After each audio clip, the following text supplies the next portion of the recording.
On va commencer avec la présentation de Madame Gaëlle Levouler, qui travaille donc à la Commission européenne pour l'agence exécutive EASM, qui est donc en charge du lancement et ensuite du suivi des projets du défi 5. Merci.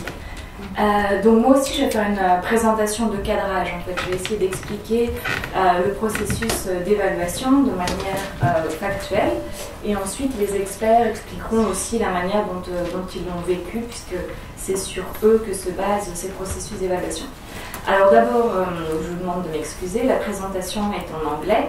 Je ferai mes commentaires en français. Mais la présentation est en anglais parce qu'en fait j'ai fait un mélange de slides qui viennent d'une présentation générale du processus d'évaluation à laquelle vous avez accès. Et puis j'ai essayé d'adapter aussi certaines slides par rapport aux questions qui m'ont été posées. Je vais essayer de la faire aussi courte que possible. Si vous voyez que je dépasse trop mon temps de parole, vous me faites signe. D'abord, ce que je voulais dire, c'est qu'effectivement, avec Horizon 2020, il y a certaines nouveautés qui ont été apportées et ça a un impact en fait sur le processus d'évaluation. Avec Horizon 2020, en fait, la période qui s'écoule entre le moment où l'appel se clôture et le moment où on signe les subventions, cette période dure 8 mois. Donc, elle couvre l'évaluation et la préparation de la subvention. Et tout ce processus est fait à travers d'outils informatiques qui sont différents outils informatiques pour nous, mais pour vous, le point d'entrée, c'est le portail des participants.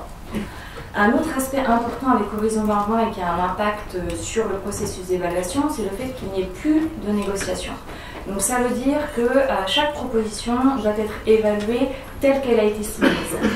Pour ceux qui sont familiers du FP7, les experts pouvaient déceler un potentiel dans une proposition et faire des recommandations pour apporter des modifications à cette proposition pendant la préparation de la subvention. Maintenant, ça n'est pas possible. À partir du moment où un expert identifie une faiblesse dans la proposition, automatiquement, ça doit avoir un impact sur la note, qui est plus faible. Donc, plus de recommandations. Les propositions avec des faiblesses significatives, on recommande de les noter en dessous de la note seuil, car on considère qu'une proposition avec une faiblesse significative, si elle était mise en œuvre, ne pourrait pas délivrer en fait les résultats qui sont promis. De la même manière, à partir du moment où une proposition est notée au-dessus du seuil, s'il y a un budget suffisant, ça veut dire qu'elle sera mise en œuvre. Donc c'est vrai qu'on peut peser un peu de la responsabilité sur les experts en leur disant vous êtes vraiment sûr, parce que là c'est vraiment de l'argent des citoyens, donc on doit vraiment être sûr de financer des propositions qui vont déboucher sur des résultats concrets. Donc ceci est la procédure d'évaluation, les grandes étapes de la procédure d'évaluation à partir du moment où on reçoit les propositions jusqu'au classement final.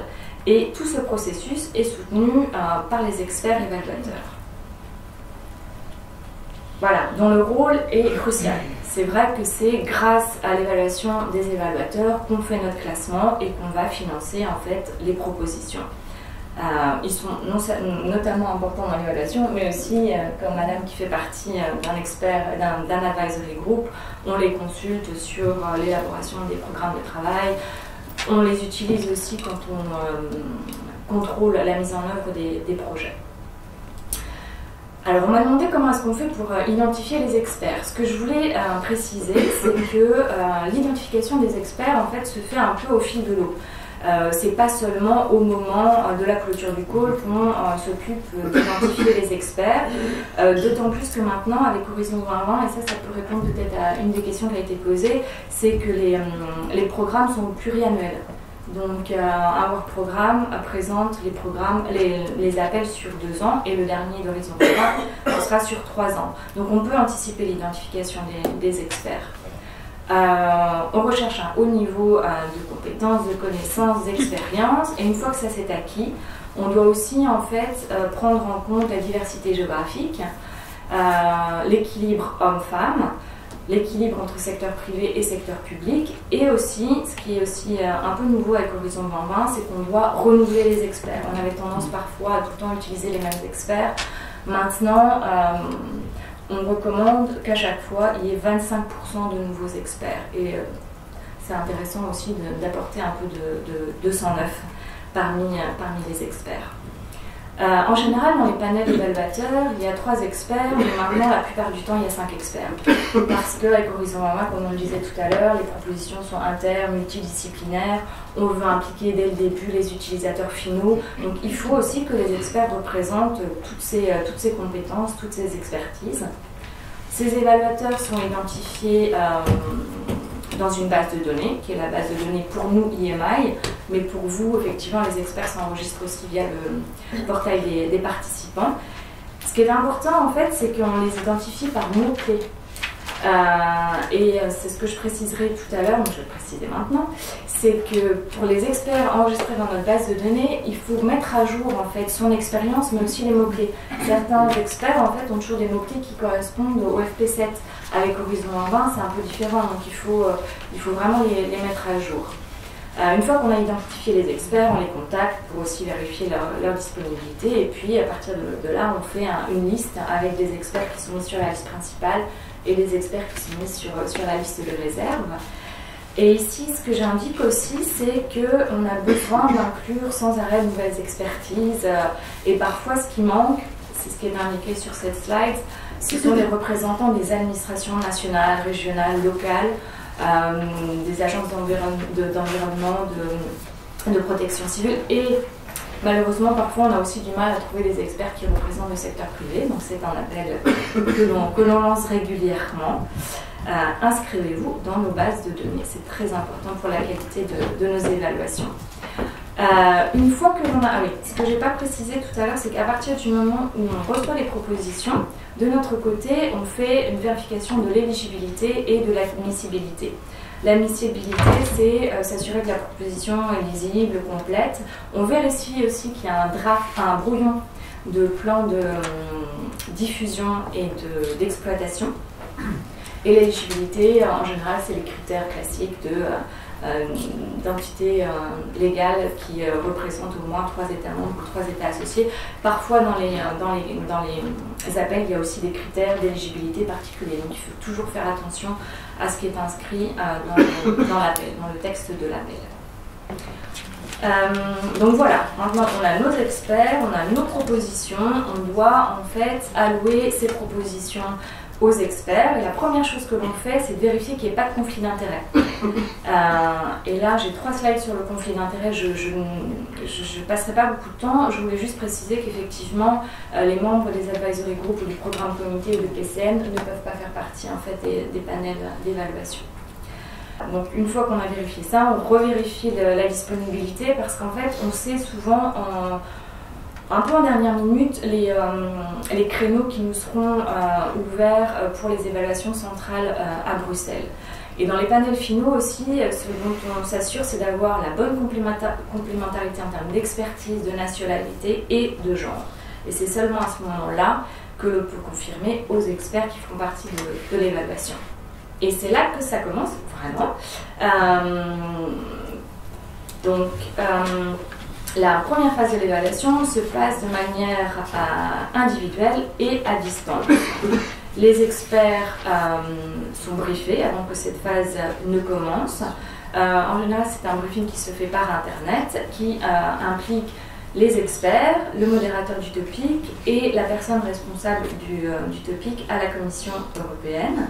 On leur dresse à nouveau aussi les grandes étapes du processus d'évaluation. On précise quel est leur rôle en tant qu'expert. Et comme je le disais, cette présentation est adaptée, mais elle se base sur la présentation générale qui est disponible. Je vous ai mis le lien. On fait aussi une présentation du sujet. Et on suggère aux experts de regarder des vidéos qui ont été tournées pendant les infodeps. Donc je vous engage aussi à le faire, c'est toujours intéressant. On clarifie la manière dont ça se passe dans le système. Et après, chaque unité, chaque secteur aussi adapte un petit peu les documents qui transmet aux experts. Nous, ce qu'on fait, c'est qu'on fait ce qu'on appelle un Annotated Individual Evaluation Report Note. En fait, on croise les critères d'évaluation, excellence, impact et mise en œuvre avec le topic. Et on pose des questions en fait liées aux critères d'excellence, mais en lien direct avec le topic, pour faciliter aussi un peu le travail de l'expert. Donc les critères d'évaluation, je viens de les énoncer, mais vous les connaissez par cœur. On rappelle aussi les principes qui s'appliquent tout au long de l'évaluation. L'indépendance, c'est-à-dire que les évaluateurs travaillent en leur nom propre et pas au nom de l'organisme ou de la compagnie à laquelle ils font partie. L'impartialité et la cohérence, c'est-à-dire traiter vraiment toutes les propositions de manière identique et sur la base de leur mérite propre. Et ça peut être compliqué parce qu'il y a toujours une tentation de comparer les propositions, mais on ne peut pas le faire. C'est vraiment chaque proposition qui est évaluée en tant que telle. Et elle est évaluée, donc le critère d'objectivité, comme elle est soumise et pas sur ce qu'elle pourrait être. Et l'exactitude, c'est-à-dire que la grille qui s'applique, c'est vraiment la grille des critères et des sous-critères. La confidentialité est aussi un élément très très important pour les experts. Donc ils évaluent les propositions à distance, chacun de leur côté. Ça se fait dans le système informatique, donc c'est là qu'ils remplissent en fait leur rapport individuel d'évaluation. Ce qu'on répète toujours, c'est qu'ils sont censés le faire eux-mêmes, ils ne peuvent pas déléguer cette tâche, bien entendu. On leur impose des deadlines très strictes auxquelles ils doivent se soumettre, et parfois on peut un peu les harceler pour qu'ils respectent ces deadlines. Pendant l'évaluation individuelle, donc c'est vraiment chaque expert a sa proposition. En général, si je ne me trompe pas, pour les évaluations d'une proposition de 70 pages, on considère qu'ils peuvent évaluer 2 propositions par jour, ce qui est peu. Et en général, ils passent beaucoup plus de temps. Et ça, on le sait aussi, mais malheureusement, on ne sait rien y faire. Donc, évaluer la proposition comme elle est soumise. Ce qu'on leur dit aussi, c'est que parfois, certaines propositions peuvent être pénalisées, entre guillemets, parce qu'elles sont soumises par les usual suspects. Parce qu'il y a des gens qui sont habitués à soumettre des propositions, etc. Ils sont rompus un peu à cet exercice. Et parfois, certaines propositions peuvent être handicapées. Et on demande vraiment aux experts de s'attacher au contenu plutôt qu'à la forme, même s'il est bien évident que si une proposition est compliquée à lire, ça risque d'une manière ou d'une autre de la pénaliser. Maintenant, on demande beaucoup moins de détails sur les coûts. Donc, ça aussi, c'est quelque chose qu'on doit rappeler, parce que dans FP7, ces informations étaient beaucoup plus détaillées, donc les experts doivent faire attention à ne pas appliquer les règles du FP7 à horizon 2020. Ils ne peuvent pas évaluer les pages qui sont en excédent, donc au-delà de 70 pages pour une RIA ou une IA, c'est 50 pages pour une CSA. Donc dans leur rapport individuel d'évaluation, ils rédigent des commentaires. En général, on leur demande d'écrire des commentaires par critère, mais aussi par sous-critère. Ils donnent des notes et ils doivent vraiment expliquer ce qu'ils considèrent comme un défaut pour qu'on puisse comprendre aussi leur évaluation. Et une fois que cela est fait, donc le résultat en fait de la phase individuelle, c'est qu'on a plusieurs rapports individuels d'évaluation, en général 5. Là, en fait, je dresse le tableau pour les évaluations en une étape. Et si besoin est, je préciserai les choses pour les évaluations en 2 étapes. C'est plus ou moins la même chose, sauf qu'il y a des phases additionnelles. Bref, une fois que l'évaluation individuelle est faite, les experts sont conviés à Bruxelles pour la phase centrale. On refait un briefing qui implique, là, en plus des acteurs dont j'ai parlé précédemment, parfois ce qu'on appelle un rapporteur dédié. On a plusieurs choix en fait pendant les panels d'évaluation à Bruxelles. Soit le rapporteur est un des experts qui a évalué la proposition et en général on fait tourner ce rôle, soit on a un rapporteur dédié, c'est-à-dire un rapporteur qui n'a pas évalué les propositions mais qui est chargé de synthétiser les propos de ses collègues experts. C'est un exercice qui est assez compliqué, mais je pense que mes collègues experts vous l'expliqueront peut-être un petit peu mieux tout à l'heure, parce que, comme on le disait, chaque expert a sa propre expérience, sa propre compétence, et il arrive en fait dans la discussion avec un angle particulier sur la proposition. Donc la qualité principale pour faire partie d'un consensus, d'une réunion de consensus, c'est l'écoute. Et être capable de comprendre le point de vue de son collègue expert.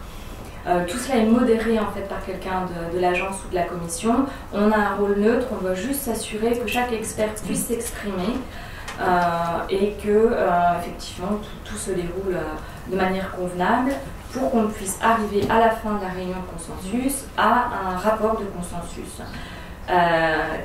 Ce document est crucial puisque ce sera l'évaluation vraiment finale sur la proposition qui consolide les commentaires des uns et des autres et qui donne le score final qui sera celui retenu pour le classement et c'est de là que effectivement on décidera quelles propositions sont soumises ou pas. Et l'idée, c'est on dit toujours aux experts, mettez-vous en fait dans la peau de la personne qui va recevoir le rapport de consensus.